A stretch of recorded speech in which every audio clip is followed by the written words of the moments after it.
को 3:30 बजे बुधवार का दिन है और महाविद्या साधक परिवार ऑफिशियल चैनल पर फिर से उपलब्ध हूँ। और बाहर का टेम्परेचर 42-42.5 डिग्री है, पर हाँ देखिए आप बादल आ गए हैं। आप ऊपर की तरफ दिखाओ, सब तरफ बादल आ रहे हैं और काफ़ी शांति रहेगी। और ये देखिए आप, उस दिन मैं आपको कुछ चीज़ें दिखाना भूल गया था, मेरे सर के पीछे ये विद्या की देवी सरस्वती की स्थापना की गई है। यहाँ पर सरस्वती की स्थापना की गई है, बैठी मुद्रा में है, वीणा वादनी है, आशीर्वाद दे रही हैं, हाथ में वेद ली हुई हैं और भगवती की ज्ञान के लिए ऐसी कृपा सदा बनी रहे। और ये एक विशेष चित्र है जो मैंने बनवाया हुआ है, आप ये देखिए।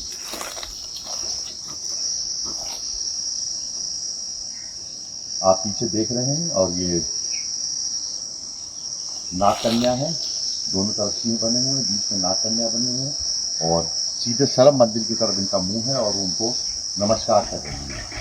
ये बहुत दुर्लभ तांत्रिक चीज ऊंची पत्थर की बनाई है। ये पत्थर की दीवारें किले के समान मजबूत है, ठोस है और इसके ढांच की सुरक्षा बनी रहे। और इसका एक कारण और है कि यहाँ पे जंगली जानवर बहुत आते हैं और सबसे ज़्यादा उत्पात यहाँ पे मचाते हैं जंगली सूअर। तो जंगली सूअरों को अगर आ जाता, जंगली सूअरों का 1-2 दिन नहीं आते, करीब 10-20 के झुंड में आते हैं और जब पूरे आते हैं तो पूरी जड़ों को खोद डालते हैं और बहुत ही आतंक मचाते हैं। सियार, अन्य प्रकार के जीव जंतु यहाँ आते रहते हैं। इससे सुरक्षा के लिए ये दीवार बनाई गई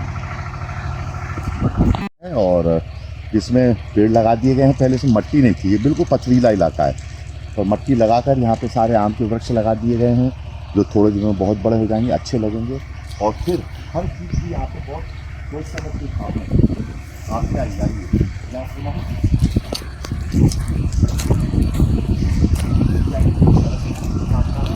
और उसके साथ आशीर्वाद मुद्रा में है और साथ में विचित्र वीणा ली, इसे कहते हैं विचित्र वीणा, जो इन्होंने ले रखी। और ये इसीलिए आशीर्वाद है कि यहाँ पे विद्या अविद्या ही साझा करना। अगर आपको कुछ मालूम ही नहीं जीवन में तो क्या करोगे आप। विद्या ज्ञान की देवी है सरस्वती, जिनको पहले ही स्थापित किया गया। अब आप इस मंदिर की तरफ फोकस करें। ये एकमात्र विश्व का सबसे साधनात्मक और तांत्रिक मंदिर है, जिसका कोई तोड़ नहीं है और दूसरा मंदिर ये बन भी नहीं सकता। इस मंदिर की मैंने पहले दिन वीडियो बनाई थी, पर वो वीडियो दोनों मंदिर की डिलीट हो गई। आज फिर प्रार्थना करके आया हूँ सारा भगवान से कि डिलीट ना हो। आइए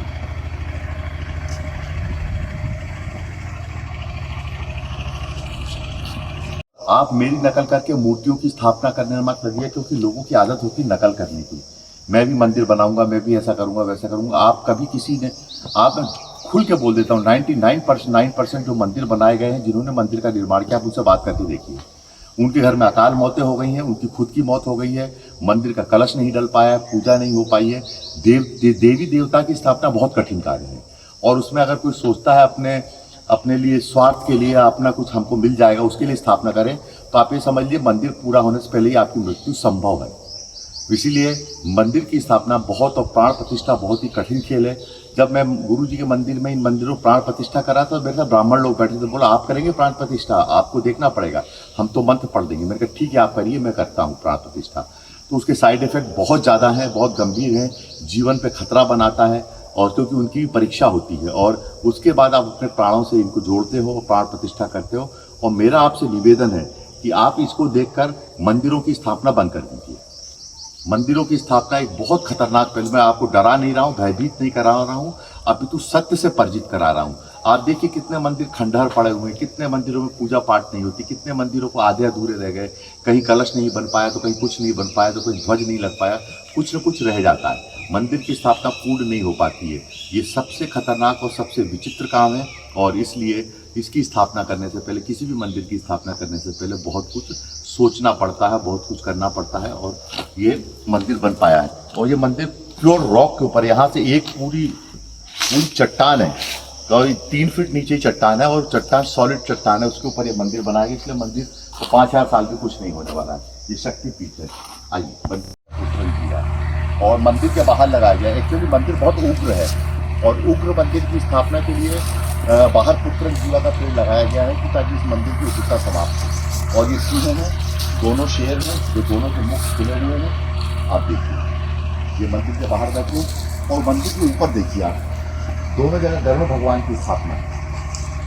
ऊपर भगवती है और बीच में गणेश जी स्थापित किए गए हैं। और दोनों तरफ आप देखिए हंसों की स्थापना है।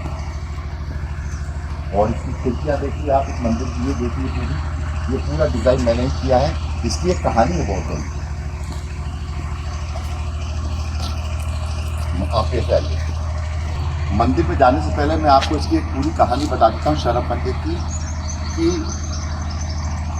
शरभ की स्थापना बहुत कठिन है। और जब इनका फ़ोटो मेरे पास था तो उनका फ़ोटो लेकर मैं कम से कम जयपुर से लेके जहाँ भी कारीगर हैं जो बनाते हैं उनके हज़ारों लोगों के पास गया, पर सबने हाथ जोड़ दिए। उन्होंने कहा हम शरभ भगवान की मूर्ति बना नहीं सकते। मैं बड़ा परेशान हो गया, कोई शरभ की मूर्ति बनाने के लिए तैयार नहीं था, क्योंकि मृत्यु भी उनके साथ है, भैरव भी उनके साथ है, रोग भी उनके साथ है। और उसकी मूर्ति इतनी विकराल होती है शरभ की मूर्ति, कोई बनाने की, महाकाली भी साथ है, भद्रकाली और सूर्य दुर्गा भी साथ है, तो कोई मूर्ति बनाने के लिए तैयार नहीं हो रहा था। आखिरकार भोपाल में एक जगह में गया, जाकर आपकी जगह वो सिलबट्टे बनाते हैं, तो उसके बाद एक बड़ा सा पत्थर रखा हुआ था और मैंने उस आदमी से कहा यार तुम्हें मुझे एक मूर्ति बनानी है। बोला मैं मूर्तिकार तो नहीं, मैं कह रही तुम कैसे भी बनाओ इस मूर्ति को, ये मूर्ति तुम्हारे हाथ से ही बनेगी। और उसका कहने के बाद मैंने उसको कुछ पैसे दिए और उसने मूर्ति बनाना शुरू की। और उस आदमी ने शरभ की मूर्ति बनाई। और जब मैं मूर्ति को लेकर आया, आप अंदर आइए, धन की प्राप्ति के लिए। और इनके चेहरे पर कितनी मुस्कान है, कितना इनका चेहरा जो उसने थोड़ा सा गर्दन टेढ़ी करके बनाया है, गोल बनाया है। और हाथ आशीर्वाद देने में कमल नहीं है, शुभ लाभ पर कलश नहीं है, ऊपर में कमल नहीं है। और इनके चेहरे की मुस्कान अति दुर्लभ है, जो कहीं मूर्तियों की बेचा को लेना पड़ेगा। इसके बाद ये माता जी शिव जी के साथ विराजमान है, शिव के साथ विराजमान होकर उसका भी यहाँ लगा हुआ है। और चेहरे पे कभी मुस्कान मुस्कुराती हुई देखी आगे। फिर ये अपनी माता की पूजा करते हैं, कोई लगा वो करने लगे, इसलिए मैंने बगला मुखी पूजा कम कर दी। पर नित्य कल्याण बना बगला मुखी की स्थापना, वक्ष स्थल के बहुत खूबसूरत बनाए गए, जीभ भी बहुत अच्छी बनाई गई। और इतना ध्यान रखा कि अनोखी से जीभ को पकड़ना है। और ये इसके हाथ में तलवार छूटी हुई, ये अपने आप में दिव्य है। उसके बाद आप हाथ में लेते हैं, ये धुआंवती की पूजा मैं नहीं करता हूँ। और बचपन से एक सिद्धि है धुआंवती की, क्योंकि मेरी दादी कम उम्र में विधवा हो गई और वो सफेद वस्त्र में रहती थी, पूरा लालन पालन उन्होंने किया है मेरा, मैंने लिखा भी था कुछ। और 80-85 वर्ष तक जी, और बड़ी उनका प्रेम और कृपा नहीं है, तो मैं माँ की गोद में खिला बैठा तो माँ धुआंवती की पूजा करता ही था। और फिर आपको ये त्रिपुर, फिर ये आपको भैरवी जी की स्थापना है। ये भैरवी जी व्यक्ति गले में पहने हुए सब कुछ, ये आशीर्वाद परम मुद्रा में साथ मिली है, मुंडमाला बनी हुई है। और एक आदि लगा है। और ये कटहल की लकड़ी है, जिसके ऊपर अष्टगणेश जी बने हुए हैं। यहाँ पे अपनी दोनों शक्तियों के साथ विराजमान है, दोनों को लिए हुए हैं। और अष्टगणपति की स्थापना है। और ये तमिलनाडु की मूर्ति है जो कि बनाई गई। यहाँ पर नारियल फूल है, नारियल की बड़ी पूजा है। और ये आपका शिवलिंग में इसके ऊपर इसके ऊपर करता हूँ। और अर्चन का होता है। आपको जब मैं मूर्ति लेकर आया शरभ भगवान की, ये चबूतरा है जिसको ऑरिजिनल चबूतरा, जिसको मैंने कभी जोड़ा उसके ऊपर बंदा किया, भगवान शरभ की मूर्ति स्थापित की। और उसके बाद ये यहाँ पे घास उसका छप्पर बना कर रखते हैं। और करीब 1 साल तक छप्पर में रहे। और उसके बाद प्राण प्रतिष्ठा की, नरसिंह नीचे हैं, ये देखिए भद्रकाली के साथ में, ये सूर्य की दुर्गा है, ये मृत्यु है, ये यमराज बैठे हुए हैं, एक तरफ यम है, एक तरफ मृत्यु है, बीच में काल भैरव बैठे हुए हैं गर्दन के अंदर, 17 उनके साथ लगे हुए हैं। और ये विशेष होता है, आधा शरीर मृत का है, मतलब हिरण का शरीर है इनका, 8 पाँव है, और ऊपर का शरीर इनका दूसरा है। तो ये आगे पंख लगे हुए हैं। और यहाँ पे भद्रकाली बैठी हुई है, काली दुर्गा जी बैठी हुई है। और इनकी स्थापना में बहुत दिक्कत है, यहाँ तक कि मेरा स्वास्थ्य भी बहुत बिगड़ा, क्योंकि उग्र साधना था। और उसके बाद फिर धीरे धीरे मंदिर का निर्माण हुआ। भगवान शरभ की कृपा से सारी चीजें अंदर आई। क्या है, मैं साधना क्षेत्र का व्यक्ति हूँ, उसमें लोग बहुत जलते हैं, बहुत अजीब टाइप के लोग होते हैं। उसके लिए भी मैंने ये भगवती ने ये है शत्रु शमनी, इनका नाम है शत्रु शमनी, अर्थात शत्रुओं का शमन कर देने वाला। आप इनकी मुद्रा देखिए, कड़ी देखिए, इधर विपक्षी स्थल देखिए पूरा, और 3 मुख हैं इनके, और ये हमेशा मुझे स्वप्न में दर्शन देती है। और कभी कभी कोई शत्रु या कोई मुझे बहुत परेशान करता है तो मैं इन्हीं की शरण में आता हूँ। और यहाँ से एक बार मैंने कह दिया, और हनुमान के चरित्र शत्रु शब्द नहीं है, जो शत्रुता रखते हैं, एक कहा मैं कहता हूँ, जो लोग हमारे पर प्रयोग करते हैं, जादू टोना करते हैं, मारने की इत्यादि करते हैं, विचार करते हैं, सदैव हमारा बुरा चाहते हैं, हमारे प्रति शत्रु भाव रखते हैं, हमसे ईर्ष्या प्रतिद्वंदिता करते हैं, हमारी मानहानि करते हैं, हमारा चीर ग्रहण करते हैं, हमारे धन का हरण करते हैं, हमें अथाह मानसिक कष्ट देते हैं, ऐसे लोगों को खोज खोज कर ढूंढ ढूंढ कर सब परिवार भक्षण कर जाने वाले श्री शत्रु शब्द की जय। तो वो सब परिवार ही उनका भक्षण करता है, और मान रखती है सदैव, मेरा लाज रखती है, और ये कामधेनु है, कामधेनु इनके साथ गर्भ है, और जो भी इच्छा होती, जो भी आपको मनोकामना मांगती है, कामधेनु भगवती पूजा करती है। इस्लाम की शिया शाखा जो है उसमें भी कामधेनु जैसी मूर्ति बनाकर वो भी ताजिया निकालते हुए, और इनकी स्थापना है। और ये इस गर्भगृह में मैं आता हूँ, पीछे महासुदर्शन चक्र बना हुआ है, वो भी दिखाई दे रहा है, और उधर में किसी को चढ़ने नहीं देता। और ये देखिए आप इधर से हटिए, ये भैरव दंड है, जो शत्रु शब्द के पास में हमेशा रखता हूँ। भैरव दंड मतलब इसमें गला फंस जाए किसी का, सर्पाकार होता है भैरव दंड, और ये नीचे धाम से निकला हुआ है भैरव दंड है। ये हमेशा यहाँ पर स्थापना रहता है भगवती के मंदिर में, और इस गर्भगृह में सामान्य में प्रवेश नहीं देता। और इसमें 2 छिपी हुई अप्सराएं जो आपको दिखाई नहीं देती, आप देखिए उनकी सेवा में 2 अप्सराएं बनी हुई है जो गेट के पीछे छुप जाती है।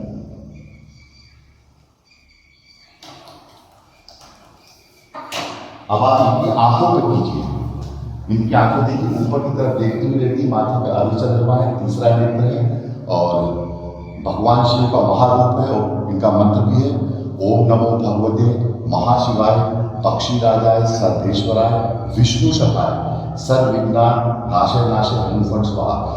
क्योंकि विष्णु भगवान अगर शरण को देख लें तो तुरंत धन प्रदान करते हैं, विष्णु और लक्ष्मी, और शरण की साधना करने वाले व्यक्तियों को कभी धन की कमी नहीं होती। आकस्मिक धन प्राप्ति तो 100% इनकी पूजा करने से। विश्व की एकमात्र मूर्ति है, और करीब 8 फीट ऊंची मूर्ति है, और एक पत्थर पर पूरी बनी हुई है, और इसकी नित्य पूजा आराधना मैं करता रहता हूँ। और इस गर्भगृह के बाद अब मैं आपको की स्थापना, यहाँ पर भी धर्म देवता की स्थापना है। इसकी कहानी बड़ी विचित्र है इस मंदिर की। जब इस मंदिर की छत कर रही थी, आप मेरे सामने आए, जब इस मंदिर की छत कर रही थी तो मेरे पास पैसे नहीं थे, और मैं बहुत परेशान था कि आखिरकार इनकी छत डालूं तो डालूं कैसे, क्योंकि उस समय पैसे की आर्थिक तंगी तो रहती थी मुझे धाम के निर्माण के समय। आपने शुरू में ले तो मैं ऐसे बैठा हुआ था, तो एकदम एक व्यक्ति आया, किसी का फोन आया कि मुझे 1 मुखी रुद्राक्ष चाहिए, और ठीक है मैं आपको 1 मुखी और रुद्राक्ष दे दूंगा। मैंने कहा मैं 1.5 लाख रुपये आप मुझे दे दीजिए, मैं आपको तुरंत दे दूंगा। वो व्यक्ति आया मेरे पास, और मैंने उससे 1.5 लाख रुपये लिए, और उसको रुद्राक्ष 1 मुखी दे दिया, बहुत सस्ते में दे दिया। वो बहुत महंगा रुद्राक्ष था, और क्योंकि मैं उसको गले में पहना हुआ था, और वो पैसा आया, उससे छत डल पाया, और बाद में धीरे धीरे पैसे आते रहे, और छत बनती चली गई, सारी चीज़ें होती चली गई। पर हाँ, छत 1 मुखी रुद्राक्ष से ही डली है। और सबसे बड़ी बात यह है कि देखिए, जो दिव्य निर्माण होते हैं, परम निर्माण होते हैं, वो तो सबके हाथ से होते नहीं हैं, और उसमें पैसा भी सबका नहीं लग पाता। बड़े मूर्ति के साथ दिक्कत ये है कि बड़े मूर्ति किसी का पैसा स्वीकार नहीं करते। निखिल धाम के लिए मैंने कई शिष्यों से कहा, बहुत सारे लोगों से कहा, वो देने की क्षमता भी रखते रहेंगे, पर कभी नहीं दे पाया, नहीं कर पाए। क्यों? क्योंकि मुझे मालूम बड़े मूर्ति स्वीकार नहीं करते। अब वो स्वीकार नहीं करते तो मैं क्या करूँ। इसकी इस मंदिर की एक और बहुत बड़ी कहानी है। जब इसमें 10 महाविद्याओं की स्थापना होनी थी, तो मैंने जयपुर से ऑर्डर दे के 10 महाविद्या बुलवाई, और गेट के बाहर में खड़ा था, माता जी खड़ी थी, सब लोग गोल बजीरे लेके खड़े थे 10 महाविद्या में स्थापना के लिए। शाम को 7 बजे ट्रक आता है, जब महाविद्या खोली जाती है तो सत्यानाश हो गया था।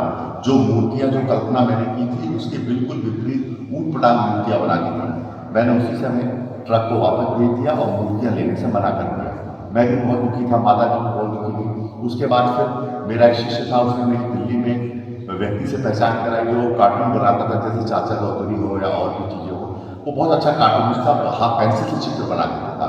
फिर मैं यहाँ से दिल्ली गया, उसको होटल में बुलवाया और मैंने कहा आपको ये 10 महाविद्याओं के चित्र बनाने हैं। आपने गीता प्रेस में देखा होगा, अन्य जगह वो महाविद्याएं मेरे मन को नहीं भा रही थी, क्योंकि न तो उनमें उनके शरीर, उनके जो चित्र थे विश्वी विग्रह थे, उनमें न शारीरिक अनुपात ठीक था, न आंखें ठीक थी, न शरीर की बनावट ठीक थी। मैंने कहा आप 10 महाविद्याओं की फोटो बनाइए। उसने मुझसे कहा मैं एक फोटो के 10,000 दूंगा। मैंने कहा आप चिंता मत कीजिए, मैं आपको एक फोटो के 10,000 दूंगा। 10 महाविद्याओं को फोटो बनाने में 1 लाख रुपया मेरा खर्च हुआ। उसके बाद फिर मैं वो फोटो लेके जयपुर गया और जयपुर में जहाँ मकराना मार्बल का काम होता था, सबसे बड़ी दुकान पर गया। मैंने ये मुझे 10 महाविद्याएं एज इट इज चाहिए, टूटती है टूट जाने दीजिए, दूसरी बार बनाकर दूसरी बार बनाइए, पर मैं कंप्रोमाइज़ नहीं करूँगा कहीं से। मुझे इनमें बिल्कुल भी कंप्रोमाइज़ करने की जरूरत नहीं है, क्योंकि मैं जीवन में एक बार महाविद्याओं की स्थापना कर रहा हूँ। मुझे रोज रोज महाविद्याओं की स्थापना नहीं करनी, पैसे की भी बात नहीं है। उसने कहा मैं आपसे एक मूर्ति का 1 लाख रुपया लूँगा, पर मूर्ति ऐसी बना के दूँगा जो जीवंत हो। मैंने कहा ठीक है, मुझे जीवन बिल्कुल टूटी हुई अच्छी मूर्ति बना के दीजिए, मैं एक मूर्ति का 1 लाख दूँगा। अब आप आइए, ये महाकाली की 10 महाविद्याएं बन रहा है। ये महाकाली टीम की आंखों और यहाँ पे महाकाली का रत्न से बना यह लगा हुआ है, आप पास से दिखा सकते हैं। ये महाकाली जी है, इनकी स्थापना की मैंने और यहाँ नित्य पूजन होता है। शिव जी लेटे हुए हैं 10 महाविद्याओं में, दूसरी तारा महाविद्या है। और आप उनकी आंखें और उनके शरीर की बनावट देखिए, पूरी चेतन यहाँ पे भी रत्न का श्रेय लगा हुआ है, जिसे तारा श्रेय कहते हैं, ये लगा यहाँ पे स्थापना। अब यहाँ आइए आप, यहाँ पर छिन्नमस्ता जी की स्थापना है। आप शारीरिक बनावट सारी चीजें देखो, सारी कहीं भी आपको कभी दिखाई नहीं दी। मूर्ति बहुत चैतन्य और गंगा में मकराना मार्बल को बनी हुई है, कहीं कोई जोड़ नहीं। इसके बाद आप यहाँ पे आएंगे, ये बिल्कुल सुंदरी मूर्ति है। चारों ईश्वर बैठे हुए हैं, चारों ब्रह्मा बैठे हुए हैं, रुद्र बैठे हुए ईश्वर है और शिव बैठे हुए हैं, विष्णु बैठे हुए हैं। सदाशिव का 16 भाव वाले, उसके ऊपर से जो कमल का लग रहा है कि आंखों को देखिए, इसमें मुस्कान को देखिए, जो मैं चाह रहा था वो यही होना चाहिए। और इसको पूरा दिखाते कि भगवती की को सुंदरी कभी आशीर्वाद देने को नहीं देखती है, वो आशीर्वाद नहीं देती, सिर्फ अपनी मुस्कान और अपनी आंखों से ही काम कर देती है। उनको आशीर्वाद देने से भी परे है। आपको कई श्रेय देखिए जो शंकराचार्य पद्धति में बनाया गया है, इस पर टिक सब रत्न श्रेय है। ये फिर भुवनेश्वरी की स्थापना की गई, भुवन के अधिष्ठात्री है, बहुत ही मनमोहन रूप है और वरदहस्त भी है, आशीर्वाद की मुद्रा भी है, हाथ में पाश भी हुई है, अंकुश भी हुई है और विराजमान है। और जैसी बनावट में चाहा था भगवती की वैसी बनावट में भुवनेश्वरी में आके प्रसन्न। तो इन 10 महाविद्याओं को आप देखिए ऊपर सब जगह ऊपर ऊपर सब जगह आपको पुष्प याद रखेंगे पूरे से। आप इनके आसपास रखेंगे श्री से याद रखेंगे आप सभी जगह, ये विशेष तौर पर मैंने बनाया है। और फिर बाहर तिरुपति बालाजी की स्थापना की मैंने। और आज भी एक संकल्प किया मैंने कि पेपर पढ़ा कि वहाँ पे 21,000 तिरुपति बालाजी में पैसे नहीं दे पा रहे थे, दर्शन नहीं होते ग्यारह देश में। तो मैंने अपनी स्टाफ कहा था कि वो ऑनलाइन जब तक भी नहीं खुलता इनका तिरुपति बालाजी का सामान नहीं होता है, तो ऑनलाइन प्रतिदिन से सैटरडे संडे को आप उनके ट्रस्ट में पैसे लगाते रहिए, जो सहयोग हमसे करना है वो करते रहिए। ये तिरुपति बालाजी में खबर पड़ती है, सुबह प्रेरित हो गए थे तिरुपति बालाजी के मंदिर में लोगों को तनख्वाह देने के लिए पैसा नहीं, बड़ी विडंबना की बात है। और मैंने आज ही कहा किसी भी हालत में डेली पैसा लग जाना चाहिए, जो हम लगा सकते हैं, जिसको हम मेंटेन कर सकते हैं। 2 महीने 4 महीने 6 महीने 10 साल 20 साल जितने दिन लगाना पड़े हम अपनी तरफ से लगाते रहेंगे। तिरुपति बालाजी को हम अपने मेरे इष्ट हैं उनको देता है। आप याद रखें फिर यहाँ पे किन्नर और किन्नरी की स्थापना है, तो आनंद करनी है।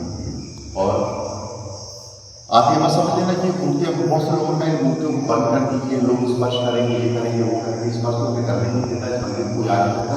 पर एक्चुअली सारी मूर्तियाँ कोड है, इनके कोड वर्ड मुझे मालूम है।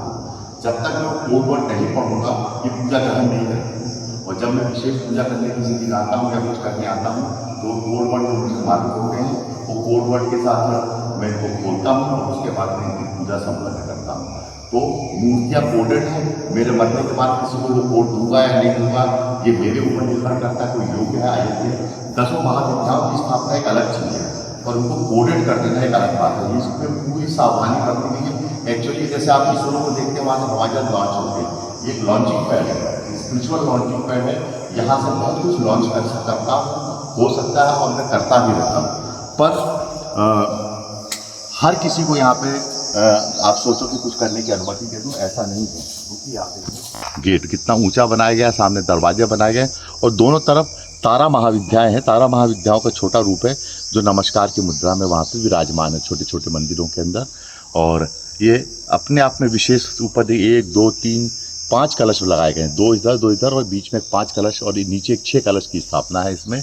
और कमल के आकार में बनाया गया है इस गेट को।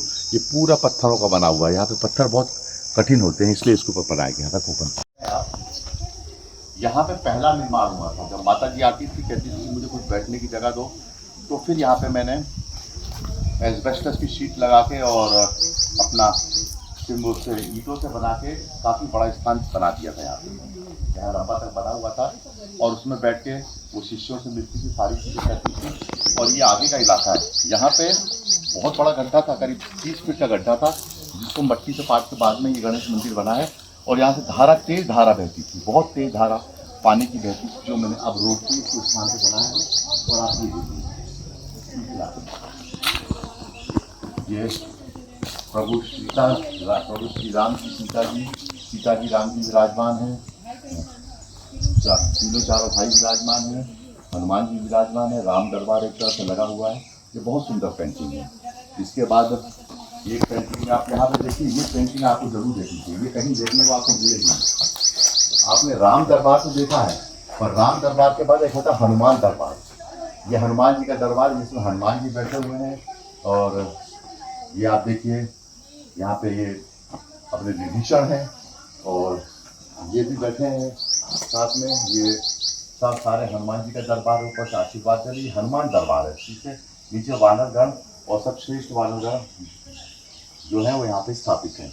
और ये मैंने जानबूझ के इस पेंटिंग को लगाया हनुमान जी के प्रति कृतज्ञता, सफलता और इनका आशीर्वाद लेने के लिए हनुमान दरबार को ये जगह दी गई है।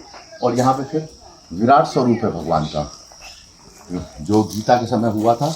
और अभी ये आप देख रहे हैं कि इसको फिर से रिपेंट करें। इधर मुँह करो बेटा, तो दूर ही रहना, ऐसे उसको दिखाओ। पूरी सोशल डिस्टेंसिंग का ध्यान रखा गया है। मैं कम से कम उससे 15 फीट की दूरी पे हूँ। और ये उड़ीसा का बच्चा है बिरजू, और ये पिछले 15 साल से यहाँ पे टिका हुआ है और ये सारे निर्माण करता रहता है, सारी चीज़ों को बनाता रहता है। और ये दीवार है और यहाँ पे कुछ बांस से जो मैंने हटा दी है, आम का पेड़ है, सागौन है। और यहाँ पे कुछ जड़ी बूटियाँ मैं लगाने के मूड में, जड़ी बूटियाँ मैं ले आया हूँ और इस इलाके को पूरा जड़ी बूटियाँ लगा के बना दूँगा। देखिए मंदिर के बाहर आप इधर से देखिए, मंदिर से दिखाइए, ऊपर महागणपति की स्थापना है एक गेट की तरफ। यहाँ पे इसके बारे में श्री विद्या की स्थापना है। और ये मंदिर मैंने स्वप्न में देखा था। आप इसको देखिए, रोमन स्टाइल में बनाया गया है। इसमें जो खिड़कियाँ हैं, खिड़कियों के नीचे है। और पिलर्स को देखिए आप, ये एथेंस में ऐसे मंदिर पाए जाते थे। और इसकी हाइट आप नहीं सोच सकते कितनी इसकी हाइट है। इस मंदिर के अंदर की हाइट है 28 फीट। इसमें छत डालने के लिए 28 फीट की ऊंचाई पे छत डालने के लिए मुझे इंदौर से विशेष कारीगर बुलाने पड़ गए थे। इसके 3 गेट हैं। एक तो महागणपति की स्थापना प्रथम गेट पर, आप ये देखिए। अब दूसरे गेट पर आप आएंगे, आप चारों तरफ से लिखिए, जहाँ को दिखाइए। आप इसको यहाँ से दिखाइए, आप इसके पिलर देखिए। आपने कभी देखा है, ये पूरी रोमन सभ्यता के हिसाब से बनाया गया है। जो एथेंस में मंदिर होते थे उसके हिसाब से देखेंगे आप, पूरे पिलर्स बने, खिड़कियाँ बनी हैं। और यहाँ पर फिर दत्तात्रेय भगवान की स्थापना, महाअवधूत की स्थापना ऊपर एक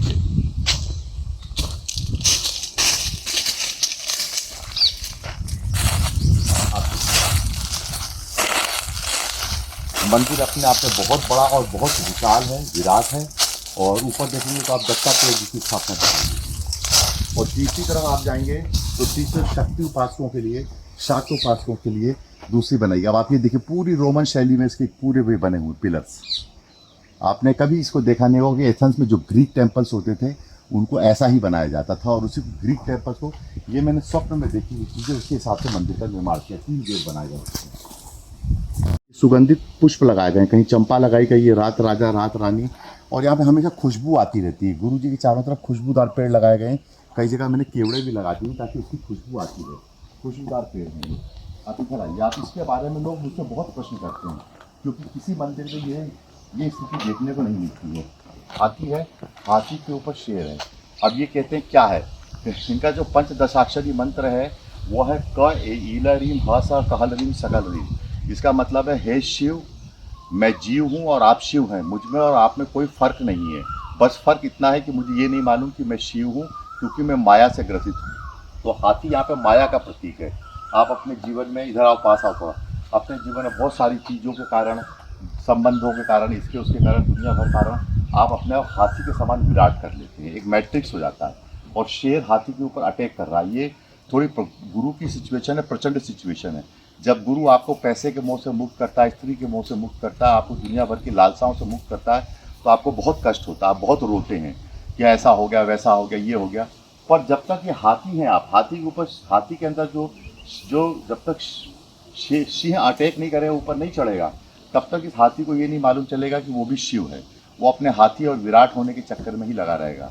और इसीलिए ये है, और इस मत का यही मंत्र है। और ये शिव हैं, गुरु हैं, जो हाथी के ऊपर सवार हैं और उसको ये भान करा रहे हैं कि भाई तुम में और शिव में कोई फ़र्क नहीं है, दोनों एक ही हैं। बस ये एक पर्दा है जिसको शिव घात के द्वारा ही तोड़ सकते हैं और कोई दूसरा कारण नहीं। अब आइए मंदिर में चलते हैं।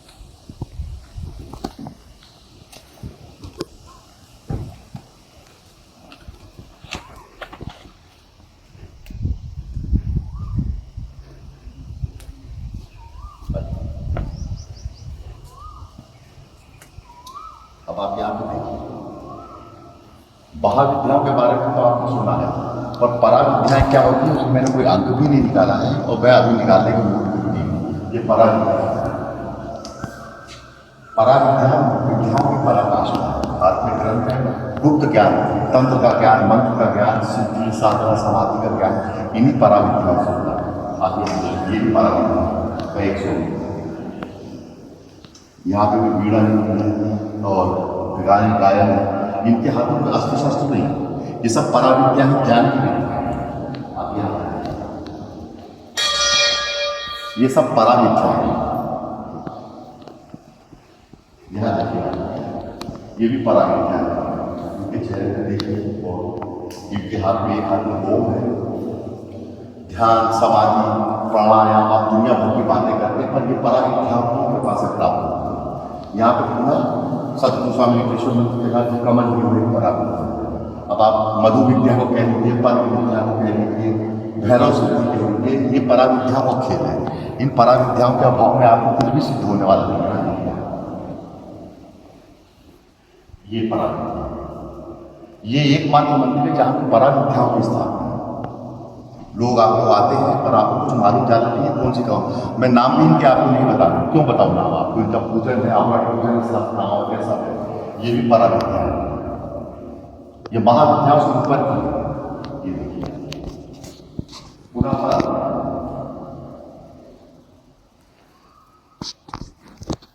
ये भी पराविद्या है। सबके हाथ में ग्रंथ है, सब आशीर्वाद देने बड़ा हस्ते कमल और सारा बनावट देखिए। आपको कुछ पूरा शरीर खिला हुआ है। इनके शरीर में चाहे इनका वक्षस्थल हो, चाहे इनकी जंघाएं हो, चाहे इनके पैर हो, चाहे इनके हाथ हो, चाहे इनके ओष्ठ हो, चाहे आपके माथे को देखो, ये पूरी तरह से बहुत ही खूबसूरत है और पूरा इनको वास्तुशास्त्र के हिसाब से इनका निर्माण किया गया। एक पराविद्या ये है। ये तो हाथ में चक्र भी लिए हुए, सुदर्शन चक्र भी लिए हुए हैं। और विश्व में कहीं भी 1 2 3 4 5 6 7 8 9 10 11 12 पराविद्याओं की यहाँ पे स्थापना, 12 पराविद्या होती है, 12 की 12 पराविद्या यहाँ पे स्थापित है। और इसके ज़्यादा सतगुरु स्वामी नित्यानंद महाराज जी रहे।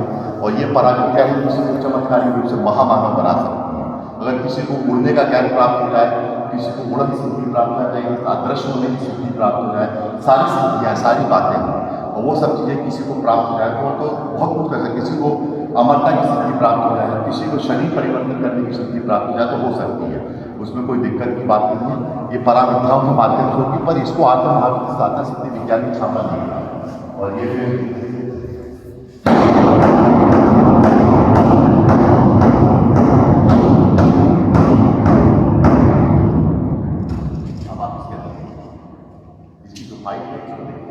फिर रोमन शैली का इस्तेमाल किया गया और इसमें पंखे नहीं लगाए, क्योंकि मंदिरों के अंदर पंखे लगाना अच्छी बात नहीं है, लगाते हैं लगा नहीं, पर आप ये देखिए कि हाइट इतनी ज़्यादा है कि गर्मी का पीक पॉइंट है, हीट समर का पीक पॉइंट है, पर इस पीक पॉइंट के ऊपर भी आपके अंदर कोई गर्मी या ऐसी महसूस नहीं होगी। आगे चलिए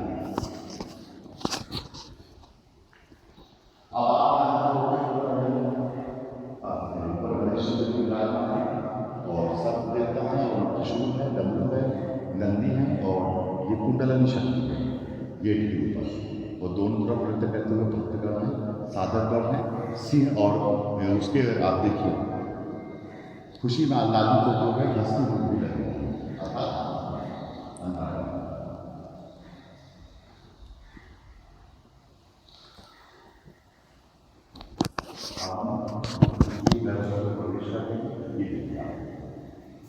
यहाँ पे दक्षिणामूर्ति दर्शन स्थापित है, मैंने कई शिष्यों को दिया है, कहता हूँ ले उनकी बची।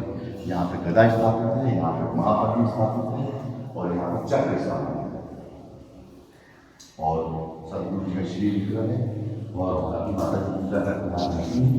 और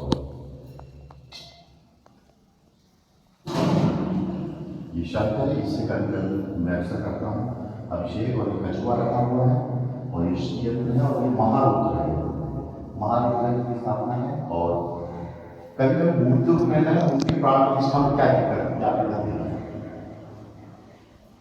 गुरु की मूर्ति में लगा, उनके आत्मा में लगा, ये आप देखिए। जब मैंने मूर्ति ली थी तो गुरु जी के यहाँ पे थोड़ी सी ये देखिए गड्ढा आ गया, थोड़ी सी प्रॉब्लम आ गई थी मूर्ति के निर्माण में, यहाँ पे हल्की सी वो कुछ टेक्निकल प्रॉब्लम से, पत्थर के प्रॉब्लम से होते। और उसके बाद आप मेरा गला देखिए, ये पूरा कटा हुआ है, यहाँ से मेरी सर्जरी हुई थी तो ये पूरा कट गया था, मूर्ति स्थापना के बाद ही सर्जरी हुई थी और ये कट गया था। और यहाँ पे भी आप देखिए गुरु जी की मूर्ति में ये गड्ढा है, यहाँ से मैं देखता था तो मैं उस दिन दुखी था, जब मूर्ति पहली बार यहाँ श्री विग्रह यहाँ पर आया तो बहुत दुखी था, पर वो एक साइन था। आप देखिए उसकी रोशनी उसके ऊपर स्पष्ट पड़ती है अपने आप, बीच में सुदर्शन चक्र बना हुआ, उसके बीच में कलश की रोशनी आपको पड़ती हुई स्पष्ट दिखाई दे रही है। और इसीलिए मैं बार बार कहता हूँ कि प्राण प्रतिष्ठा बहुत दिक्कत है। और मेरे भी गले से स्पाइन की सर्जरी हो गई थी, यहाँ से 40-50 टाँके आए थे, यहाँ से कट लग गया था और अभी भी कष्ट होता है। तो मूर्ति की प्राण प्रतिष्ठा बहुत मुश्किल काम है, कठिन काम है। और आप सब मूर्ति हमेशा आंखों पे आती है, साक्षात विराजमान है और क्या आपको यकीन, आप देख रहे हैं मैं ऐसे ग्रुप के साथ रहा हूँ जहाँ पे बहुत कठिन ट्रेनिंग होती है। अगर मैं आपको रात को 3 बजे फ़ोन करूँ तो क्या करेंगे आप मुझे चिल्लाओगे, मैं गुरु की गर्भ से बोल रहा हूँ। अगर मैं रात को 3 बजे आपको फ़ोन करूँ तो आप उठाओगे, नहीं उठाओगे, और ऊपर से मुझे चिल्ला चुटका लग करोगे, गुरु जी पागल हो गया, रात को 3 बजे फ़ोन कर रहे थे। पर हम लोग गुरु जी के साथ रहे हैं, जब हम लोग रहते थे तो रात को 3 बजे गुरु जी का 2:30 बजे 3:30 बजे फ़ोन आ जाता था। उस समय कोई मोबाइल नंबर नहीं होते थे, लैंडलाइन फ़ोन होते थे और लैंडलाइन फ़ोन पे गुरु जी का फ़ोन 3 बजे 3:30 बजे 4 बजे रात को आ जाता था। और फ़ोन उठाने के बाद हमको अगर जी गुरु जी ऐसे करके बात कर रहे हैं या नींद में बात कर रहे हैं तो आप समझ लीजिए कि फिर गुरु जी का पारा कितना हाई होता होगा। इतने अटेंटिव बात करनी पड़ती थी, इतनी उठ के बाद रात को 3-3:30 में बात करनी पड़ती थी, बिल्कुल अलर्ट कि हम जगते रहें। गुरु जी का मतलब है जागते रहो, और क्या है, हमेशा जागते रहो, मृत्यु के समय भी जागते रहो, सो मत। तो हम बात करते थे और वो भी बात आधा घंटे करें, पौन घंटे करें, कुछ इंस्ट्रक्शन देना, कुछ बात करनी हो, गुरु जी के फ़ोन ऐसे ही आते थे। गुरु जी के आयोजकों को रात को 12 बजे 2 बजे सामग्री हम लोगों को लानी पड़ती थी। गुरु जी कुछ भी कहते क्योंकि शिविर सुबह 4 बजे तक चलते थे। अभी के शिष्यों में ये बात नहीं, अभी तो फ़ोन करते तो उनकी आवाज़ ही नहीं आती मेरे कान में, कई बार मैं झुझला के फ़ोन भी पटक देता हूँ। पर आप सोच के देखिए, आज मैं क्या आपको 3 बजे रात को फ़ोन कर सकता हूँ या आप मेरा फ़ोन उठाएंगे? कभी नहीं उठाएंगे, सुबह तक मिस कॉल पड़ा रहेगा, आप इसको उठाएंगे नहीं। ये कठोर अनुशासन है और ये कठोर गुरु और शिष्य के बीच की जो समर्पण की चीज़ होती है उस जमाने में थी। अभी शिष्यों में ये सब देखने को नहीं मिलता है। अब बहुत कुछ चीज़ें बदल गई हैं, कोई बुराई नहीं कर रहा, कुछ नहीं कह रहा, पर हाँ उतना कठोर अनुशासन बहुत जरूरी है। और गुरु जी ऐसे रात को बोल देते थे कि आप लोग 3:30 बजे रात को निकल जाना, तो रात को मैं 2 बजे उठ के योग करके अपनी माता को तैयार कर लेता था और माता जी को तैयार करके पीछे लेट जाती थी और वो बोलते 3:30 बजे आप भोपाल छोड़ देना। हम लोग 3:30 बजे भोपाल छोड़ देता था, खुद ड्राइव करके ले आता था। 900 साढ़े 900 किलोमीटर होता था और गुरु जी कहते जो है 100% सेफ। और उस जमाने में कोटा होते हुए मैं जोधपुर चलता था और जब रात को संध्या होती थी तो जोधपुर की लाइटें दिखाई देने लगती थी। नॉन स्टॉप गाड़ी ड्राइव करते हुए बीच में थोड़ा बहुत रेस्ट ले लेते थे, चलते थे। तो एक कठोर अनुशासन था और कभी किसी चीज़ के लिए गुरु जी को ना नहीं कह सकते थे कि गुरु जी को ना कहें। ये एक अलग विषय है, अलग बात है और ये क्वालिटीज़ है अपने आप। मैंने कहा नहीं पराविद्याओं की स्थापना की गई, तो पराविद्याओं की स्थापना की गई है क्योंकि मैं रुद्र लोक से आया हूँ। आपको मालूम होना चाहिए मैं रघुवंशी क्षत्रिय हूँ, गोत्र भारद्वाज है और मेरे इष्ट आप मान के चलिए कि तिरुपति बालाजी है, मेरी कुल देवी महाकाली है और उसके बाद मेरा ब्लड ग्रुप ए पॉजिटिव है। और आपको बता दूं कि इसके साथ साथ हम लोगों में ये क्वालिटी होती है, एक चीज़ होती है कि ये पराविद्याएँ हैं और यही पराविद्याएँ जब तक आप इन पराविद्याओं पे अब आप सोचो कि पराविद्या पे मैंने गुरु जी से ज़्यादा पत्रिका निकाली है। आज के दिन पर अगर आप देखेंगे तो मैं 200 सवा 200 के आसपास मैगजीन निकाल चुका हूँ, गुरु जी से ज़्यादा शिविर कर चुका हूँ, बड़े गुरु जी से ज़्यादा शिविर कर चुका हूँ और दीक्षा भी बहुत ज़्यादा दे चुका हूँ। लोग भाग जाते हैं, आते जाते एक अलग बात है। पर सदगुरु स्वामी निखिलेश्वर सदगुरु निखिलेश्वर महाराज हैं, मैं सुदर्शन नाथ। मैं उनके पाँव की धूल नहीं हूँ, उनके पाँव की बराबरी, उनके पाँव की धूल की बराबरी नहीं कर सकता। वो सब अलग विषय है। यही पराज्ञान है कि आपको अपनी वास्तविकता और अपने सत्य का मालूम हो कि आप है क्या। मेरा एक अच्छा शिष्य है, अच्छे शिष्य हैं। बांदा की मेरी एक शिष्या बहुत अच्छी रही है वसुधा और उसका भाई सुनील। उनने देखिए टाइल्स लगाई थी तो उन्होंने मदद की थी, जो ट्रैक्टर चलता है उन्होंने मदद की थी। अच्छे शिष्य हैं। कुछ शिष्यों के नाम कभी कभी मुँह से निकलते हैं, उनको मेरा आशीर्वाद रहता है जो कुछ कर्म करते हैं। और बहुत सारे शिष्य जिनके नाम में नहीं ले पाता, आप नाम तो लाखों लोगों के नाम है, पर कुछ शिष्य ऐसे होते हैं जो कहने पे कुछ न कुछ कर देते हैं, त्याग कर देते हैं, सारी बात होती है। आज देखिए पैसा क्या कर देगा, सारी चीज़ कोलैप्स हो गई, सब चीज़ें बैठ गई। जिनके पास पैसा था बैठ गया। पर बातें और ये मंदिर के निर्माण बहुत कठिन कार्य था। इस मंदिर का निर्माण, इसकी छत डालने का निर्माण बहुत कठिन कार्य था, इसको बनाने का निर्माण बहुत कठिन कार्य था और आखिरकार ये मंदिर बन गया। और जब ये मंदिर बना तो मुझे बहुत आत्मसंतुष्टि हुई कि चलिए आखिरकार गुरु जी का मंदिर कंप्लीट हुआ और वो वहाँ पर विराजे। और आप सब लोगों के आशीर्वाद से, आप सब लोगों के सहयोग से बना है। अकेला चना भाग नहीं खोलने का और इसकी स्थापना की गई है।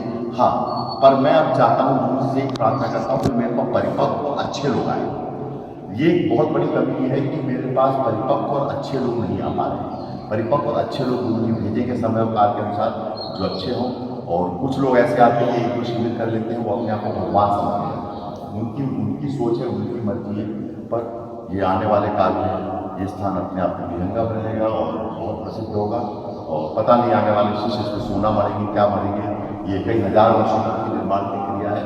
और इसी के साथ निखिल धाम के मुख्य परिसर से मेन चीज़ से आपको मैं आशीर्वाद देता हूँ।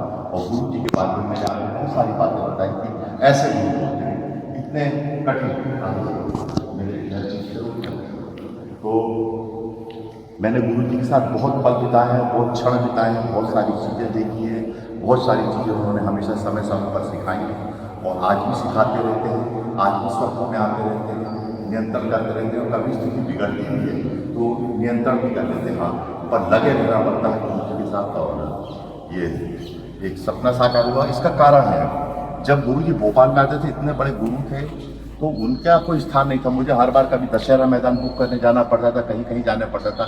ये पुलिस वालों की परमिशन लो, सरकार की परमिशन लो, इसको मुझे बहुत दुख होता था। मुझे लगता था कभी न कभी मैं अपने जीवन में अगर मौका मिला तो बड़े गुरु जी के लिए एक स्थान बनाऊंगा।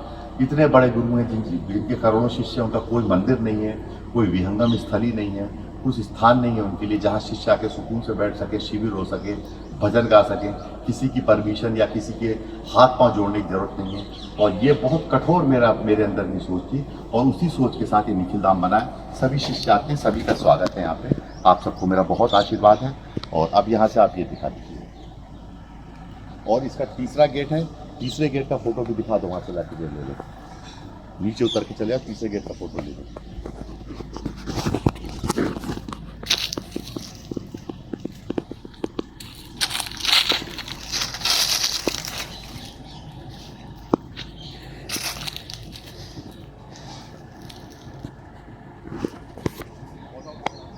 पान है, पास से लाके दिखा दूँ। ये पान का बेल है, ये पान का पत्ता है और एक पेड़ का उठा लाओ।